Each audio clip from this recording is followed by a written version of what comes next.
So if I was going to put my finger on one specific precipitating event, it would have been D-Day.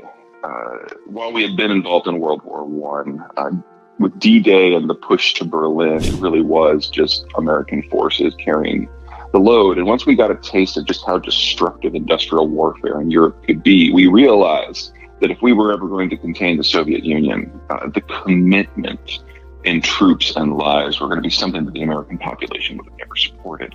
So we needed allies, and we needed allies that were willing, knowingly, to be cannon fodder in a conflict between the Americans and the Soviets. So we set up an economic system that would induce people to join our side. You've heard of Bretton Woods, you've heard of the IMF and the World Bank, but these are all pieces of globalization. The idea that the United States would use its military power on the high oceans to enable anyone to go anywhere at any time and interface with any partner and access any raw material at any market. In essence, it was like everyone who joined our side would have had all the economic benefits of having won the war all by themselves. And it triggered the greatest period of industrialization and economic growth and personal income growth in human history. And it lasted for 75 years.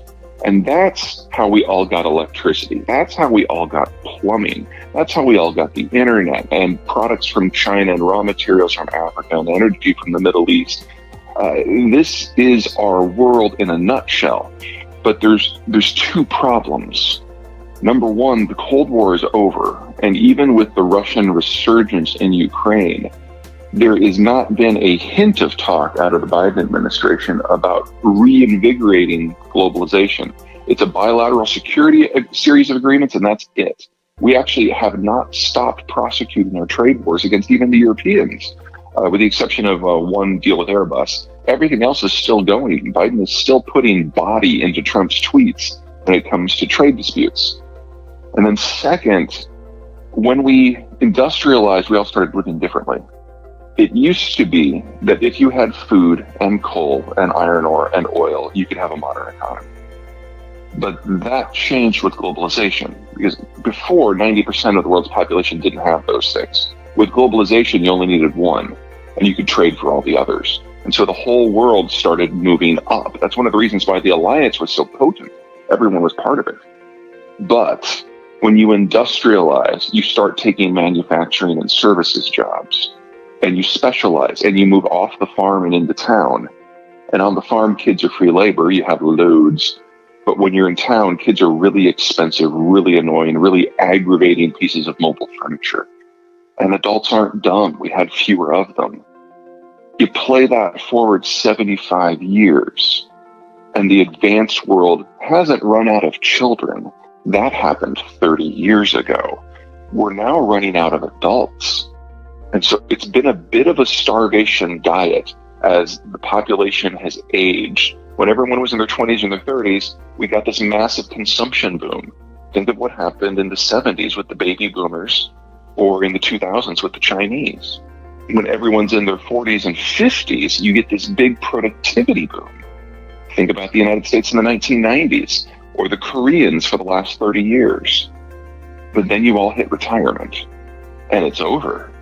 And for most of the world's demographic structures, we do not even have an economic model that suggests they can function in a world unless someone pays them to exist. That doesn't happen very often. And so everything about globalization is in its final decade. And I would argue conflicts like the Ukraine war are the harbingers of what's to come. There are a series of military conflicts that are going to break out because of changes of consumption, production, investment. And then another series that are going to break out because the United States is stepping back from the world. The Ukraine war is just the first. Right now, we have at any given time over 10,000 ships on the waves that are traveling completely without any sort of escort. About half of those travel within their own region, but half of those by volume are transoceanic. That is the entirety of global energy trade and global manufacturers trade, and it's the input stream for 80% of global agriculture. So if that cracks, you're looking at a catastrophic failure. We've only had to deal with, Somalis and speedboats from a piracy point of view to this point. But we're very close to the position where the United States and the Europeans are going to start grab Russian shipping. And so once the real countries start doing that, all bets are off. Well, I'm going to say a lot of things that are probably unpopular in Texas here in the next couple minutes. Number one, the United States is not particularly well thought in a lot of its policies, domestic or international. That's not new. This falls into that category. Number two, the greatest supporter of illegal migration in American history was the Trump administration, because the Sonoran and the Chihuahuan deserts are the best natural borders in North America. And by building a wall down the middle of it, we had to build 50 roads to go through the desert to reach the construction sites. And so we took half of the best barrier we've ever had to illegal migration and obviated it. And we would have nowhere near the number of illegals crossing in if it wasn't for that program. Because all you have to do to get to the United States now is cross half the desert and use a ladder once. And Trump took care of the rest. Mexico started industrializing with the adoption of NAFTA in 1995, and their birth rate dropped by half. So net migration from Mexico to the United States has been negative for 12 of the last 13 years. So it'll probably never be positive again. Central America started industrializing in 2000, and their birth rate dropped by half.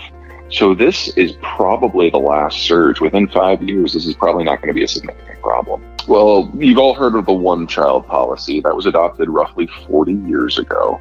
And the communist-turned-fascist bureaucracy basically penalized people with fines and up to jail time if they had more than one kid. It got to the point that there were a lot of forced abortions. You do that for 40 years. And you've guaranteed that your population under age 30 will be half of what it was before. But that wasn't the only thing going on. At the same time that the one-child policy was at its height, the Chinese were rapidly industrializing, and they were moving off the farm and into the cities and having fewer kids anyway. So it has been the fastest population collapse in human history, faster than the Black Death in Europe. And it's left us with a population now that cannot regenerate. So a few years ago, the Chinese finally realized that they may have overcompensated a little bit and changed it to a two-child policy. Now it's a three-child policy, and I think it's in the process of being formally abandoned. And the bureaucrats that were once responsible for the forced abortions are now responsible for encouraging people to have more kids. But China's already urbanized. Everyone's already living in efficiency apartments. There's no room for the kids in their lives, physically or mentally. And so the birth rate is actually continuing to drop. And in places like Beijing and Shanghai, on average, a woman only has 0.75 kids over their lifetimes now. So it's not that we're below replacement. We were below replacement 30 years ago. We are now in full-on population collapse. And the Chinese are grudgingly admitting publicly that they have overcounted their population by 100 million in that time, suggesting that we are looking at full demographic and economic collapse this decade, assuming nothing else goes wrong. And in just the last week, the Biden administration basically killed their entire tech sector. So plenty of other things are going wrong.